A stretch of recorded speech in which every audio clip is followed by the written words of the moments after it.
അസ്സലാമു അലൈക്കും വറഹ്മത്തുള്ളാഹി വബറകാതുഹു. പ്രിയ സുഹൃത്തുക്കളെ, എല്ലാവർക്കും സുഖം തന്നെയല്ലേ? ഇന്ന് സാധാരണ നേരത്തെ ജമാഅത്തിൽ എത്തുന്ന ഒരാൾ വളരെ താമസിച്ചിട്ട് എത്തിയപ്പോൾ അദ്ദേഹത്തെ ചോദിച്ചു, എന്താ ഇന്ന് താമസിച്ച് പോയതെന്ന് ചോദിച്ചപ്പോൾ അദ്ദേഹം പറഞ്ഞു, ഇന്ന് യാത്രയായപ്പോൾ ഹജ്ജിന് യാത്രയായപ്പം ക്ലാസ്സും ഉണ്ടായിരുന്നു, ഞാൻ അതിന് പോയതാണ്. അപ്പോൾ അദ്ദേഹത്തോട് ചോദിച്ചു, നിങ്ങൾ ഹജ്ജിന് പോകുന്നുണ്ടോ എന്ന് ചോദിച്ചപ്പോൾ അയാൾ പറഞ്ഞു, ഞാൻ ഹജ്ജിന് പോകുന്നില്ല, പക്ഷേ ഈ വർഷം ഏകദേശം ഞാൻ 11ഓളം ക്ലാസ്സിനും ഹജ്ജ് യാത്രയപ്പോഴേക്കും പോയി. അപ്പോൾ എന്തുകൊണ്ടാണ് നിങ്ങളിങ്ങനെ എല്ലാ ഹജ്ജ് യാത്രയപ്പിനും ക്ലാസ്സിനും പോകുന്നതെന്ന് ചോദിച്ചപ്പോൾ അദ്ദേഹം പറഞ്ഞു, ഞാനൊരു ഉസ്താദിൻ്റെ ക്ലാസ് കേട്ടിരുന്നു.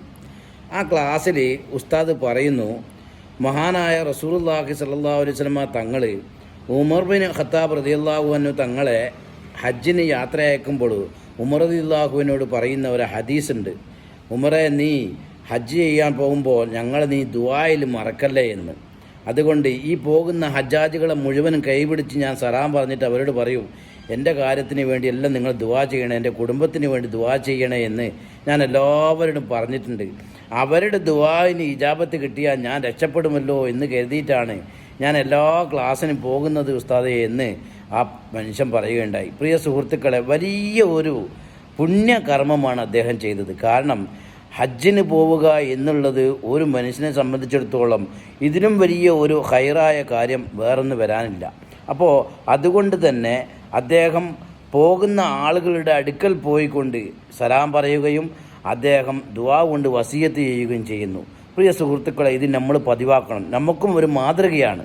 കാരണം ആ ഹജ്ജാജിമാർക്ക് വേണ്ടി ദുആ ചെയ്യുക, അവരെല്ലാ ബുദ്ധിമുട്ടും പ്രയാസമില്ലാതെ മക്ബൂലും മബ്രൂറുമായ ഹജ്ജ് ഉംറയെല്ലാം ചെയ്ത് വളരെ സന്തോഷത്തോടു കൂടി തിരിച്ചു വരുന്ന അവസ്ഥയ്ക്ക് വേണ്ടി ദുആ ചെയ്യുകയും അതുപോലെ അവരോടും ദുആ കൊണ്ട് വസിയത്ത് ചെയ്യുക, ഞങ്ങളുടെ എല്ലാ പ്രയാസങ്ങളും ബുദ്ധിമുട്ടിനും നിങ്ങൾ ദുആ ചെയ്യണേ, ആ ഇജാബത്തുള്ള സ്ഥലങ്ങളിലെല്ലാം വെച്ച് ഞങ്ങൾക്ക് വേണ്ടി ദുആ ചെയ്യണേ എന്ന് പറയണം എന്നുള്ള ആ മാതൃക കാണിച്ചു തരികയാണ്. പ്രിയ സുഹൃത്തുക്കളെ, നമുക്കറിയാം നമ്മുടെ നാട്ടിലും മറ്റുള്ള എല്ലാ സ്ഥലങ്ങളിൽ നിന്നും ഹജ്ജാജിമാർ ഇങ്ങനെ മക്കയിലേക്ക് ഇങ്ങനെ ഒഴുകിക്കൊണ്ടിരിക്കുകയാണ്. അല്ലാഹു തആല എല്ലാ ഹജ്ജാജിമാർക്കും വളരെ എളുപ്പത്തിൽ നല്ല രീതിയിൽ ഒരു ബുദ്ധിമുട്ടും പ്രയാസമില്ലാതെ ഹജ്ജും ഉംറയും ചെയ്ത് വളരെ റാഹത്തോടുകൂടി സന്തോഷത്തോടുകൂടി തിരിച്ചു വരാൻ അല്ലാഹു തൗഫീക്ക് നൽകുമാറാവട്ടെ. ആമീൻ. അസ്സലാമു അലൈക്കും വറഹ്മത്തുള്ളാഹി വബറകാതുഹു.